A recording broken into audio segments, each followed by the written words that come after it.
Hi అండి, welcome to our channel. ఈ రోజు మీ అందరి కోసం ఒక మంచి వీడియోతో వచ్చేసాను. అదే కొబ్బరి మట్టతో చేసిన చేప. అయితే మీలో ఎంతమందికి ఈ కొబ్బరి మట్టతో చేసిన చేప గురించి తెలుసు? నాకు తెలిసి ఉత్తరాంధ్రలో కొబ్బరి చేప గురించి తెలియని వాళ్ళంటూ ఎవ్వరూ ఉండరు. తెలియని వాళ్ళు కొంతమంది ఉంటారు కదా, వాళ్ళకైతే ఈ వీడియో యూజ్ అవుతుందనే అనుకుంటున్నాను. ఉత్తరాంధ్ర ఆచార సాంప్రదాయం ప్రకారం ఈ కొబ్బరి చేపను ఏ సమయంలో ఉపయోగిస్తారు, అలానే ఈ కొబ్బరి మట్టతో కొబ్బరి చేపను ఎలా తయారు చేయాలనేది ప్రతి ఒక్కటి మీకు వివరంగా చూపించడం జరుగుతుంది.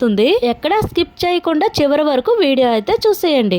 ఉత్తరాంధ్రలో ఈ కొబ్బరి చేపను ఏ సమయంలో ఉపయోగిస్తారంటే, మెచ్యూర్ అయిన అమ్మాయిల కోసం స్పెషల్ గా కొబ్బరి చేపను తయారు చేసి కొబ్బరి చేప పైన కూర్చోపెట్టడం అనేది ఇక్కడ సాంప్రదాయం. ఎన్ని రోజులైతే అమ్మాయిని కూర్చోపెడతారో అన్ని రోజులైతే ఖచ్చితంగా కొబ్బరి చేప పైన ఉండవలసింది. అలానే ఈ కొబ్బరి మట్టతో కొబ్బరి చేప తయారు చేసేటప్పుడు దీనికి ఒక స్పెషల్ కూడా ఉంది. అదేంటంటే, అమ్మాయి తాలూకా మేనమామలు ఎవరైతే ఉంటారో వాళ్ళు మాత్రమే ఈ కొబ్బరి చేపను అల్లాలి, వేరే వాళ్ళు ఎవరు కూడా అల్లకూడదు. ఒకవేళ మేనమామలకు ఎవరికైనా అల్లడం రాకపోతే ఒక్కసారి వాళ్ళు కొబ్బరి మట్టని టచ్ చేసిన తర్వాత వేరే వాళ్ళకి అల్లడానికి ఛాన్స్ ఇస్తారు. మా ఆచార సాంప్రదాయం ప్రకారం ఈ కొబ్బరి చేపని ఏ సమయంలో ఉపయోగిస్తామనేది చెప్పడం జరిగింది కదా. ఇప్పుడు కొబ్బరి మట్టతో కొబ్బరి చేపను ఏ విధంగా తయారు చేస్తారు అనేది ప్రతి ఒక్కటి కూడా వివరించడం జరుగుతుంది. ముందుగా ఒక కొబ్బరి మట్టను తీసుకొని 2 ముక్కలుగా అయితే ఇక్కడ చూపించిన విధంగా కట్ చేసుకోవాలి. 2 వైపులు రేకులు వచ్చేటట్లు ఈ విధంగా పెట్టుకోవాలి. ఇప్పుడు 2 వైపులా 2 రేకులను తీసుకొని ఇక్కడ చూపించిన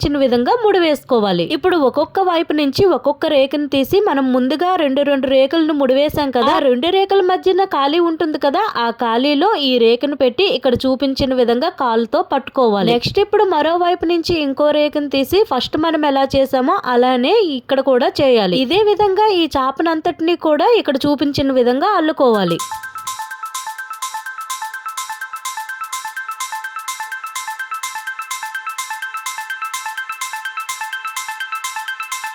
ఈ చేపంతా అల్లడం అయిపోయిన తర్వాత చివరి మనకి రేకులు కనిపిస్తాయి కదా, ఆ రేకులను ఏం చేయాలంటే, జడ వేసేటప్పుడు ఏ విధంగా అయితే 3 పాయలు తీసి అల్లుకుంటామో అదే విధంగా ఇక్కడ ఈ రేకులను కూడా జడలాగే అల్లుకోవాలి. ఇంతేనండి, మనకి కొబ్బరి మట్టతో కొబ్బరి చేప అయితే రెడీ అయిపోయింది.